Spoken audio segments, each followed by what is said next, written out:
एक सेठ से लक्ष्मी जी रूठ गई। जाते हुए बोली, मैं यहाँ से जा रही हूँ, अब मेरी जगह नुकसान आएगा, तैयार रहना। जाते हुए मुझसे कुछ मांगना चाहते हो तो बोलो।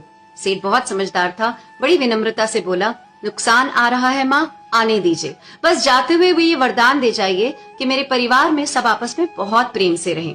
लक्ष्मी जी मुस्कुराई, तथास्तु कहा और वहां से चली गई। उस सेठ की 4 बहुएं थी। कुछ दिनों बाद सबसे छोटी बहू खिचड़ी बना रही थी। उसने खिचड़ी में नमक डाला और अपने काम में व्यस्त हो गई।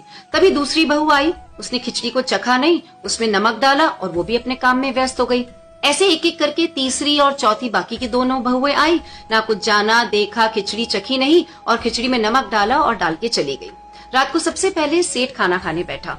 जैसे ही उसने खिचड़ी का एक चम्मच लिया, उसे महसूस हो गया कि इसमें बहुत ज्यादा नमक है और तुरंत समझ में आ गया कि नुकसान आ चुका है।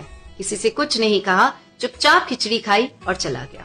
उसके बाद खाना खाने की बारी आई बड़े बेटे की। जैसे ही बेटे ने खिचड़ी का एक चम्मच लिया, परिवार वालों से पूछा, पिताजी ने खाना खा लिया? उन्होंने कुछ कहा?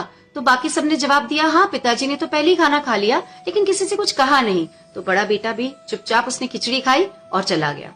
ऐसे करके परिवार के बाकी सारे सदस्य एक एक करके आए, अपने से पहले वालों के बारे में पूछा, कुछ नहीं कहा, चुपचाप खिचड़ी खाई और चले गए। रात को सेठ जी के सपने में नुकसान आया। हाथ जोड़कर बोला, मैं यहाँ से जा रहा हूँ, मैं यहाँ नहीं रह सकता।